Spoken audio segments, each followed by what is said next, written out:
नमस्कार प्रिय विद्यार्थियों,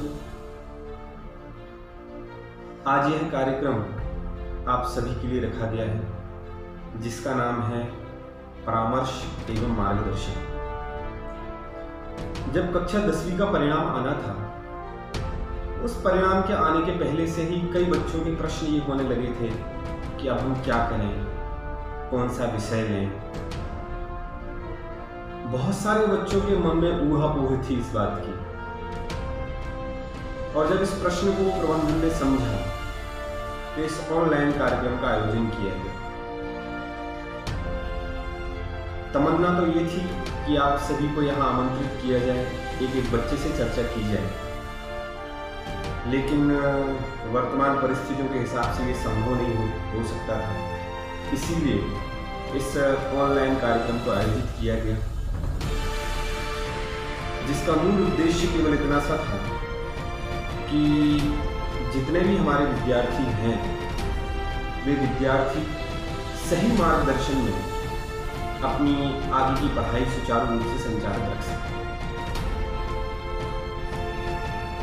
मैं अपनी बात प्रारंभ करूं उसके पूर्व उन तमाम विद्यार्थियों के लिए बहुत बहुत शुभकामनाएं जिनका कक्षा 10वीं का परिणाम अभी आया है। सभी बच्चों का परिणाम श्रेष्ठ है, कुछ बच्चों का परिणाम श्रेष्ठतर है और कुछ बच्चों का श्रेष्ठतम है। जिन बच्चों का परिणाम श्रेष्ठ है उन सभी से कहना चाहूँगा कि आगे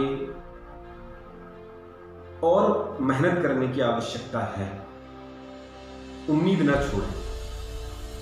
और जिन विद्यार्थियों का श्रेष्ठतर परिणाम है उनसे कहना चाहूँगा कि थोड़ी सी मेहनत और करें तो और अच्छा आप कर सकते हैं।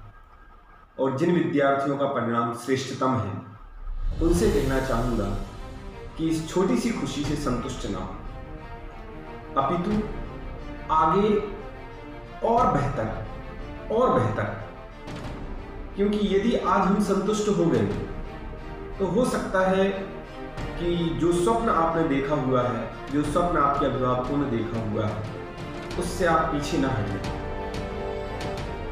कहीं ना कहीं आपकी मेहनत में कोई कमी ना आ जाए। इसीलिए हमेशा एक नया मुकाम हासिल करने के लिए अपने आप को तैयार रखना चाहिए। इसीलिए जिन विद्यार्थियों का परिणाम उत्कृष्ट है उन सभी से कहना चाहूँगा कि जो मेहनत आपने अभी तक की है उस मेहनत को बरकरार रखें। आज यह कार्यक्रम परामर्श एवं मार्गदर्शन के अंतर्गत आप सभी से सबसे पहले एक प्रश्न करना चाहूँगा कि जो परिणाम आपका आया हुआ है उस परिणाम को देखते हुए अब आप आगे क्या सोचते हैं, आगे हमें क्या करना है। ये तो निश्चित है कि प्रत्येक विद्यार्थी ने कुछ ना कुछ सोचा होगा कि मुझे क्या करना है। जब ये प्रश्न आपसे किया जाता है कि आपको क्या करना है, आगे कौन सा विषय लेना है, क्या पढ़ना है, आगे जाकर क्या बनना है, क्योंकि आगे जाकर क्या बनना है, बनना भले आज से 5-10 साल बाद प्रत्यक्ष होगा, लेकिन उसकी भूमिका तो आज से तैयार होगी। इसीलिए इस भूमिका के तैयार होने के प्रसंग पर क्या करना है, कौन सा विषय लेना है और उस विषय को लेकर हमें कहाँ तक जाना है, ये सब आज निर्धारित होगा। सबसे पहला मेरा प्रश्न यही है कि आप कौन सा विषय लेना चाहेंगे। जब ये प्रश्न आपसे पूछा जाता है तो कई बच्चों का उत्तर होता है कि जो मम्मी पापा कहेंगे वो अपन ले लेंगे, क्योंकि आज तक सारे निर्णय माता पिता ने लिए हैं, तो जैसा वो कहेंगे उन्हीं के अनुसार ले लेंगे। और माता पिता की स्वाभाविक सी अपेक्षाएं होती हैं कि हमारा बच्चा वो विषय ले जिसमें नाम ज़्यादा हो, बच्चे का इनकम ज़्यादा हो, फाइनेंशियल स्ट्रॉन्ग बने बच्चा। कुछ बच्चों का अभिमत ये होता है कि जो दोस्त कहेंगे वो कर लेंगे, दोस्त जो करेंगे उनके साथ वो कर लेंगे, क्योंकि जिनके साथ हमने LKG UKG से समय बिताया है आगे भी उन्हीं के साथ रहना है। इसीलिए जैसा वो करेंगे, यदि वो मैथ्स लेंगे तो अपन भी मैथ्स ले लेंगे, यदि वो कॉमर्स लेंगे तो अपन भी कॉमर्स ले लेंगे, यदि वो आर्ट लेंगे तो अपन भी आर्ट ले लेंगे। हम दोस्ती नहीं छोड़ सकते। कुछ का मंतव्य ये होता है कि यार फलाने बच्चे ने, फलाने व्यक्ति ने साइंस लेकर आज देखो यार वो कहां से कहां पहुंच गया, तो क्यों ना उसी की देखा सीखी अपन भी साइंस ले लें। या तो उसको देखो यार उसने आर्ट ली थी और आर्ट लेके आज देखो कलेक्टर बन के बैठा हुआ है, अपन को भी कलेक्टर बनना है, तो क्यों ना अपन इसी दिशा में आगे बढ़े। देखिए, किसी व्यक्ति को आदर्श बनाना बहुत अच्छी बात है, लेकिन आदर्श बनाने से पहले उस व्यक्ति की पूरी हिस्ट्री को पढ़ना ये आवश्यक है कि किन परिस्थितियों में उन्होंने आर्ट्स ली, किन परिस्थितियों में किसी ने साइंस ली और साइंस लेकर वो कैसे पहुंच गए। क्योंकि विषय चूज करना बहुत सरल होता है, लेकिन उसको निभाना बहुत कठिन होता है। इसमें बहुत सारी चीजें होती हैं कि साइंस ले तो ली, चलिए आज कक्षा 11वीं-12वीं तक का विषय है, अपन ने पढ़ लिया, लेकिन आगे जाकर आपकी किस्मत से आपका यदि इंजीनियरिंग में सिलेक्शन हो गया तो फिर जो इंजीनियरिंग कॉलेज की जो फीस है, वहाँ का एटमॉस्फेयर है, किस शहर में आपको जाना है, वहाँ के लिए आपके परिवार वाले एग्री हो रहे हैं या आप समर्थ हैं, ये सारी की सारी चीजें देखकर विषय का निर्धारण कीजिएगा कि हमें क्या करना है क्या नहीं करना है। कुछ लोगों का मंतव्य ये होता है कि उनसे पूछा जाता है कौन सा विषय लेना है, तो उनको पता ही नहीं होता क्या करना है। कर लेंगे सर, जो करना होगा कर लेंगे, कोई दिक्कत नहीं है। लेकिन वास्तव में ये वो घड़ी है जहां इन सारे के सारे प्रश्नों का हल आपके पास होना चाहिए। कौन सा विषय आपको लेना है, कौन सा विषय आपको नहीं लेना है, ये आपका स्वयं का मन और मस्तिष्क जवाब देगा। अपने हृदय पर हाथ रख के विचार कीजिएगा कि हम किसके लिए बने हुए हैं। किसके लिए बने होने का तात्पर्य यह है कि हम कौन सा विषय लें, यह हमें दूसरे से ज्यादा स्वयं को पता हुआ होता है कि हमें क्या करना है और क्या नहीं करना है। हम किस विषय के लिए बने हुए हैं, हम किस विषय के लिए नहीं बने हुए हैं। जबरदस्ती यदि माता पिता ने आपसे कह दिया कि नहीं बेटा साइंस लेना है और हम साइंस के लिए बने ही नहीं है, हमसे बनेगा ही नहीं, तो ये बनेगा और नहीं बनेगा की जो कशमकश है ये आप स्वयं दूर कर सकते हैं। आपको 3 इडियट्स का सीन याद होगा, सभी लोगों ने 3 इडियट्स देखी हुई होगी। वो एक दृश्य उसमें दिखाई देते हैं कि तीनों मित्र करते तो इंजीनियरिंग है, लेकिन एक की इच्छा फोटोग्राफर बनने की होती है, दूसरे की इच्छा कोई और दूसरी होती है। जब उनको ये शिक्षा दी जाती है कि भैया जो करना है अपने मन से करो, जिसमें आपको प्रसन्नता मिलती है वो करो, जिसमें आपको खुशी मिलती है वो काम करो, और जब ये उनको शिक्षा दी जाती है वो लोग मान जाते हैं, इंजीनियरिंग छोड़ के एक फोटोग्राफर बन जाता है, दूसरा अलग कोई काम में चला जाता है। वही बात मैं आपसे कहना चाहूंगा कि जिस काम में आपको तसल्ली मिले, जिसमें आपको खुशी मिले, वो काम कीजिएगा। किसी के कहे अनुसार, किसी के दबाव में कोई भी ऐसा विषय आप चूज ना कर लें कि जो आपको बाद में परेशानी का कारण बन जाए। हम लोग देखते हैं कि बच्चे दोस्तों के कहने पर या अभिभावकों के कहने पर विषय तो ले लेते हैं, लेकिन जब 1-2 महीने क्लास में जाते हैं, वहाँ की पढ़ाई करते हैं, उन विषयों से रूबरू होते हैं, ब्लैक बोर्ड पर लिखे हुए सवालों को देखते हैं, तो वहाँ उनके पसीने छूट जाते हैं और फिर बाद में आवेदन लेके आते हैं हमें सब्जेक्ट चेंज करना। ये परिस्थिति ना बने आपके साथ। इसीलिए आप सभी से कहना है कि आप अभी इस बात का निर्धारण कर लें कि हमें क्या करना है और क्या नहीं करना है। इसके लिए मैं आपको एक ऑप्शन देना पसंद करूंगा यदि आपको लगता है कि हमें किसी शिक्षक की सहायता लेना चाहिए तो आप बिल्कुल लीजिए। यदि आपको लगता है कि आपके शहर में कोई इस विषय का जानकार है या कोई व्यक्ति आपके पास ऐसा है कि जो आपको बेहतर जानता है तो उस व्यक्ति की आप सलाह लीजिए। हो सकता है वो आपको बहुत अच्छी सलाह दे सके। अब एक दूसरे बिंदु पर आता हूं। जब हम विषयों की बात करते हैं, जब बच्चा साइंस ले लेता है, कॉमर्स ले लेता है, बायो ले लेते हैं, एग्रीकल्चर ले लेते हैं, तो साइंस, बायो, एग्रीकल्चर लेने के बाद यदि मैं आपसे पूछूं कि आप इनका लेने के बाद क्या करेंगे, क्यों पढ़ रहे हैं, तो हमारे पास केवल एक गिने चुने कुछ उत्तर होते हैं। यदि कोई साइंस लिए हुए तो क्या करना भैया, इंजीनियर बन जाएंगे। यदि कोई बायो लिए हुए है तो क्या हो जाएगा, ये डॉक्टर बन जाएंगे, MBBS करेंगे, MD करेंगे, MS करेंगे। यदि कोई कॉमर्स से लिए हुए है तो उसकी CA तक होती है। लेकिन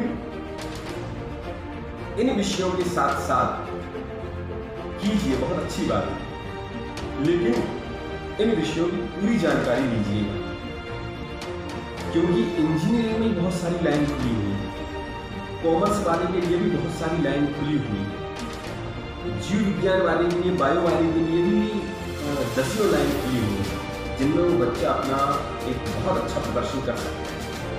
और इसके लिए मैं आपसे कहना चाहूँगा कि आप इंटरनेट के माध्यम से इन विषयों की पूरी जानकारी प्राप्त करें कि हम साइंस लेकर क्या क्या कर सकते हैं। ये बात मैं क्यों कह रहा हूँ आपसे, उसके कहने का उद्देश्य मेरा केवल एक है। मैं गूगल पे देख रहा था, एक रिसर्च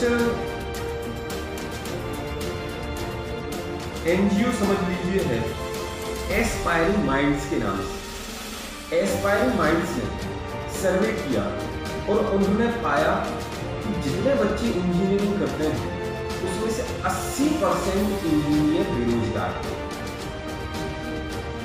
इंजीनियरिंग कर ली उन्होंने, लेकिन उसके बाद जिस कार्य के लिए, जिस काम को करने के लिए इंजीनियरिंग की, वहाँ जॉब नहीं मिल रही, वहाँ उनके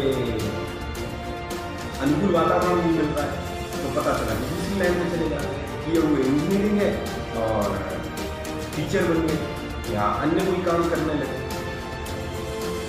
तो इसका जो निष्कर्ष निकला, निष्कर्ष ये निकाला गया, उन्होंने निष्कर्ष निकाला कि जिन बच्चों को नौकरी मिल जाती है वो बच्चे केवल अपने तजुर्बे से, अपनी मेहनत से वहां पहुंच पाते हैं और 80% बच्चे बेरोजगार रह जाते हैं। इस प्रकार से यदि इंजीनियरिंग की बात है, यदि पूरे क्षेत्रों की बात की जाए, तो एनालिसिस निकला हुआ है कि आज वर्तमान में पूरे भारतवर्ष की जितनी आबादी है उसमें से कम 11% आबादी बेरोजगार है। मतलब लगभग 12 करोड़ लोग बेरोजगार घूम रहे हैं। अब इनकी कमी क्या है? भाई शिक्षित तो सभी है, शिक्षित होने के बावजूद यदि बेरोजगारी है तो कारण क्या? बहुत सारे कारण खड़े होते हैं, सरकार नौकरी नहीं दे रही है, ये नहीं कर रही है, वो नहीं कर रही है। लेकिन इससे बेहतर ये है कि जब हम इस बात की शुरुआत करते हैं तो शुरुआत में ही क्यों ना आगाह हो जाए कि मुझे करना क्या है। बच्चों, मैं आप सभी से एक बात शेयर करना चाहता हूं। अभी जब मैं इस विषय को तैयार कर रहा था तो एक बहुत बड़ी लिस्ट मेरे सामने आई जिनकी जानकारी शायद कई लोगों को नहीं है। जो उस विषय को लेते हैं वो ठीक है, लेकिन कई बच्चों को ये जानकारी नहीं है। एक विषय के अंतर्गत उसके कई छोटे छोटे से विषय होते हैं जहां हम बहुत अच्छा परिणाम ला करके एक बहुत अच्छी जॉब ले सकते हैं। इसीलिए मैं आपसे कहना चाहूंगा कि आप विषय चूज करें, उससे पहले आप अपना गोल डिसाइड करें कि आपको करना क्या है। जो हमें करना है उसके अनुसार अभी से हम शुरुआत करें। ऐसा ना हो कि आप अभी तो ले लें आप साइंस और फिर 12th के बाद आप कहें नहीं सर हमें तो SSC की तैयारी करनी है, या हमें तो प्रशासनिक क्षेत्र में जाना है, हमें तो सरकारी कोई तंत्र में जाना है, इससे बेहतर ये है कि आप अभी से उसी की तैयारी करें। हम क्यों अपने 2 साल भी साइंस में या कॉमर्स में इन क्षेत्रों में खराब करें। यदि मुझे बड़ी खुशी हुई, मैं नाम नहीं लूँगा, एक बच्चे का फ़ोन आया, एक बच्चे के अभिभावक का फ़ोन आया, बहुत अच्छा श्रेष्ठतम परिणाम उसका आया, और इतना अच्छा परिणाम आने के बाद यदि उससे कहा जाए कि आपको कौन सा विषय लेना है, तो उसके पर कोई भी विद्यालय, कोई भी संस्थान उसको जो विषय कहेगा वो विषय दे देगा कि ठीक है बेटा तुम ये हाँ कर लो, कोई दिक्कत नहीं। लेकिन उनके अभिभावकों ने ये कहा कि हमें इस बच्चे को आर्ट दिलाना है। क्यों दिलाना है आर्ट? क्योंकि हम चाहते हैं कि हमारा बच्चा प्रशासनिक क्षेत्र में जाए। तो मैंने उनसे कहा कि आप पहले बच्चे की रुचि पूछ लीजिए, बच्चे की क्या इच्छा है। तो मैंने कहा बच्चे की भी इच्छा यही है कि वो प्रशासनिक क्षेत्र में जाना चाहता है। बड़ी खुशी की बात है, श्रेष्ठ परिणाम आने के बाद भी यदि वो बच्चा आर्ट लेकर पढ़ना चाहता है तो बहुत अच्छी खुशी की बात है। आज लोगों के मन में ना जाने क्या हो गया है कि आर्ट को वो ऐसा समझते हैं कि बिल्कुल जो बच्चा किसी काम करे उसको आर्ट दिलवा देता है, लेकिन ऐसा नहीं है। आर्ट एक बहुत अच्छा विषय है। आर्ट की यदि बात करूं तो बहुत सारे स्पेशल विषय उसमें खुलते हैं। History, psychology, economics, political science, journalism, psychology, geography, philosophy, social work, public administration, ये सारी की सारी चीज़ें आर्ट से संबंधित हैं। यदि बच्चे पढ़ें तो एक बहुत अच्छा मुकाम हासिल कर सकते हैं। हर विषय की एक बृहद जानकारी लेके मैं यहाँ बैठा हुआ हूँ, लेकिन ना तो इतना समय है और ना ही इतनी मेरे पास अनुकूलताएं हैं कि मैं एक एक विषय को आपके साथ रख सकूँ, आपके साथ शेयर कर सकूँ। इसीलिए मैं आपसे कहना चाहूँगा कि यदि आपके पास अनुकूलता हो तो आप मिलिए, मिलकर बात कीजिए, किसी प्रबुद्ध व्यक्ति से मिलिएगा, उनसे मिलकर बात करें कि हमें क्या करना चाहिए, हमें ये करना है तो हम अभी से कौन सा विषय चूज करें। ये मैं बार बार आपके लिए इसीलिए कह रहा हूँ क्योंकि बेटा ऐसा ना हो कि आप अभी कुछ विषय लेने बाद में आपको पछताना पड़े। इससे बेहतर ये है कि आज आपके पास सुविधाएं हैं, आपके पास विकल्प है, उन विकल्पों का, उन सुविधाओं का, उन संसाधनों का भरपूर लाभ लें। अभी आपके पास पूरा समय है और इस समय का आप सदुपयोग करें, दुरुपयोग ना करें। एक छोटा सा उदाहरण मैं आपके लिए देता हूं, शायद आपने कहीं सुना होगा। एक खरगोश था और एक कुत्ता था। खरगोश और कुत्ता दोनों एक बार जंगल में अपने भोजन की तलाश में निकले। आप सभी जानते हैं कुत्ता मांसाहारी प्राणी है और खरगोश शाकाहारी प्राणी है जो गाजर मूली खाकर अपना जीवन यापन करता है।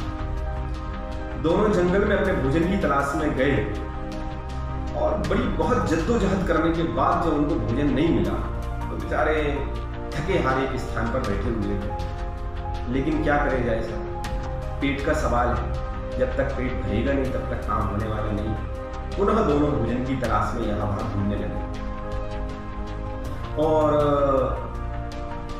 समय का फिर देखिए एक परिस्थिति ऐसी बन गई जब दोनों आमने सामने आके खड़े हुए।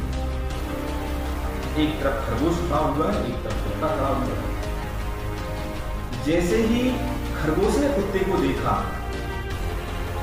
तो खरगोश के तो पसीने छूट गए कि बेटा आज मैं क्या। और कुत्ते ने जैसे ही खरगोश को देखा उसके चेहरे पर एक अजीब सी मुस्कान आई कि ताजा ताजा भोजन मिल गया।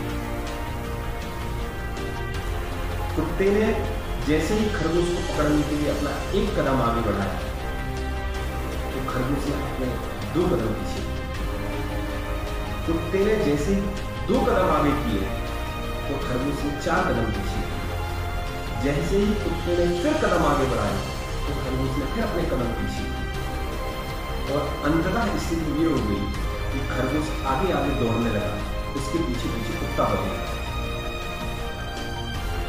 खरगोश कुत्ते से छोटा, उसके पैर छोटे, उसका शरीर छोटा, सब कुछ छोटा, लेकिन फिर भी भागता जा रहा। और भागते भागते जंगल में एक ऐसा स्थान उसके लिए मिल गया, एक ऐसी गुफा टाइप की जगह मिल गई जहां वो जाके छिप गया। कुत्ता भी वहां पहुंचा। कुत्ता उस गुफा में जा नहीं सकता था, तो उसके कारण वो उस गुफा के बाहर ही खड़ा हो गया और खरगोश का इंतजार करने लगा। जब ये बाहर निकले तो अपन इसको अपना भोजन बनाए, खाएं, पेट की जो भूख है उस भूख को शांत करें। खरगोश अंदर गुफा में बैठा बैठा विचार करता रहा कि कुत्ता खड़ा होगा, अभी बाहर निकलने से कोई फायदा नहीं है। जब थोड़ी देर दोनों के दोनों मन मस्तिष्क के उनके विकल्प शांत हो गए, जब वो शांत हो गए तो खरगोश ने थोड़ा सा मुंह बाहर निकाल के देखा कि कुत्ता खड़ा है या नहीं खड़ा। खरगोश ने देखा तो कुत्ता बाहर बैठा हुआ था, उसी के इंतजार में था। खरगोश को जैसे ही कुत्ते ने देखा, कुत्ते ने बड़ी मीठी आवाज में खरगोश से कहा कि खरगोश मत डरो, मैं नहीं खाऊंगा।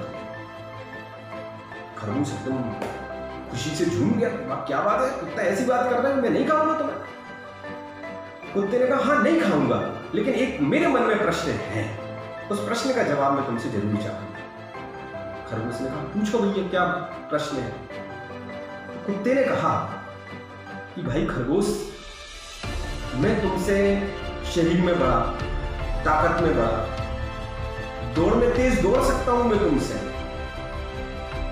लेकिन मेरी एक बात समझ में नहीं आई कि इस रेस में तुम आगे कैसे होगे और मैं पीछे कैसे होगा। तो उस खरगोश ने एक बड़ा प्यार सा जवाब दिया उस कुत्ते को, भाई जो तुम दौड़ रहे थे ना, वो तुम्हारी रेस थी, तुम्हारी रेस लंच के लिए, भोजन के लिए थी। तो मेरी दौड़ मेरी लाइफ के लिए थी, मेरी जिंदगी के लिए थी। लंच और लाइफ की दौड़ में लंच की कोई कीमत नहीं है, लेकिन लाइफ की बहुत कीमत है। और ये जो मैं आपको शिक्षा दे रहा हूं, ये आपकी लाइफ के लिए शिक्षा है। देखिए, 2 वक्त की रोटी तो कोई भी कमा लेता है। एक फुटपाथ पर बैठा हुआ भिखारी को भी 2 वक्त की रोटी नसीब हो जाती है, लेकिन जिंदगी एक लग्जरी जिंदगी उसको नसीब नहीं होती। तो उसकी बेचारे की जिंदगी फुटपाथ पर ही शुरू होती है, फुटपाथ पर ही खत्म हो जाती है। 2 वक्त की रोटी तो जानवर को भी नसीब हो जाती है, 2 वक्त की रोटी तो पूरी दुनिया को नसीब हो जाती है। लेकिन यदि मैं आपको ये बात कर रहा हूं, तो ये बात मैं आपको इसीलिए कर रहा हूं कि आपको 2 वक्त की रोटी तो नसीब हो, लेकिन खुशी खुशी नसीब हो। आपको वो सारी की सारी सुविधाएं नसीब हो, जिन सुविधाओं के स्वप्न, जिन सुविधाओं के ख्वाब आपने देखे हुए हैं। ये सारी की सारी चर्चा, ये सारी की सारा मार्गदर्शन और परिचर्चा जो आपसे की जा रही है, वो आपसे इसीलिए मैं कर रहा हूं कि आपने जो स्वप्न देखे हैं, यदि स्वप्न नहीं देखे तो देखिए। स्वप्न देखने का अधिकार आपका है और उन स्वप्नों को पूरा करने का जो अधिकार है वह भी आपका ही है। जब हम स्वप्न देखेंगे तभी उस क्षेत्र में आगे बढ़ेंगे। इसीलिए प्रिय विद्यार्थियों, आपसे कहना है कि विद्यार्थी, आप अपने विषय का चयन करने से पहले ये पूरी की पूरी जो चर्चा है आप उसको सुने, और इस सुनने के बाद आप एक निष्कर्ष पर पहुंचे कि आपको भविष्य में क्या करना है। आपको जो भविष्य में करना है उसके लिए आप अभी से तैयार हैं, और उसके लिए भविष्य में जो आपको करना है उसके लिए जो विषय आपका आवश्यक है वो आप वर्तमान में है। इसीलिए वर्तमान परिस्थिति को आप देखते हुए निर्धारण करें। हम जो आपको से चर्चा करें, अपने माता पिता से चर्चा करें, जो आपके प्रबुद्ध वर्ग हैं, जिनको आप बेहतर मार्गदर्शक समझते हैं, उनसे आप चर्चा करें। आपके विद्यालय में जो श्रेष्ठ गुरु हों, जिनको आप आदर्श स्वरूप मानते हैं, उनसे चर्चा करें। जिनसे आप चर्चा करना चाहें उनसे चर्चा करें, लेकिन आप अपने अंतरात्मा की बात को सुनें। आत्मा जिसके लिए स्वीकार होती है वह काम करें। और अपने विषय को समेटते हुए अंत में मैं यही कहना चाहूंगा कि आप जो कुछ भी निर्धारण करें उसके निष्कर्ष तक पहुंचने का प्रयास करें। राष्ट्रपिता महात्मा गांधी ने कहीं लिखा हुआ है कि अगर मुझे विश्वास है कि मैं ऐसा कर सकता हूँ तो मैं निश्चित रूप से यह करने की क्षमता हासिल करूँगा, भले ही शुरू में मेरे पास वो क्षमता ना रही। तात्पर्य यह है कि व्यक्ति के पास जन्म से क्षमताएं नहीं होती, क्षमताएं व्यक्ति एकत्रित करता है। वही क्षमता, उसी प्रकार की क्षमता आप सभी अपने अंतर मन में जागृत करें, उस विचारधारा को जन्म दें और क्या करना है, कैसे करना है, इस बात के लिए आप दृढ़ संकल्पित हों। हमारी जिंदगी में एक गोल, एक उद्देश्य होना बहुत जरूरी है। जब तक हमारे पास कोई उद्देश्य नहीं होगा तब तक उसको पूरा करने के लिए हम अग्रसर नहीं हो सकते। इसीलिए आप अपनी जिंदगी का, आप अपने जीवन का एक उद्देश्य निर्धारित करें कि आपको करना क्या है। जब आप ये निर्धारित कर लेंगे हमें करना क्या है, तो निश्चित है कि आप उस दिशा में अग्रसर होंगे। आप वैसा सोचना शुरू करेंगे, आपको कैसे उस लक्ष्य की प्राप्ति करना है, उस लक्ष्य की प्राप्ति के लिए अपने आप कदम आपको उस दिशा में बढ़ेंगे। इस लक्ष्य के साथ, अपने एक निर्धारित उद्देश्य के साथ आप अपनी ज़िंदगी में आगे बढ़ें और जो खुशियाँ आप चाहते हैं, जो आप करना चाहते हैं, उस काम को आप पूरा करें। इन्हीं पंक्तियों के साथ मैं अपनी बात को विराम दूंगा कि इस पथ का उद्देश्य नहीं है श्रांत भवन में टिक रहना, किंतु पहुंचना उस मंजिल तक जिसके आगे राह नहीं। आप सभी उन्मुक्त गगन में अपनी सफलताओं के साथ विचरण करें। इसी मंगल कामना के साथ पुनः शुभकामनाएं प्रेषित करता हुआ मैं अपनी बात को विराम देता हूँ। नमस्कार, जय हिंद।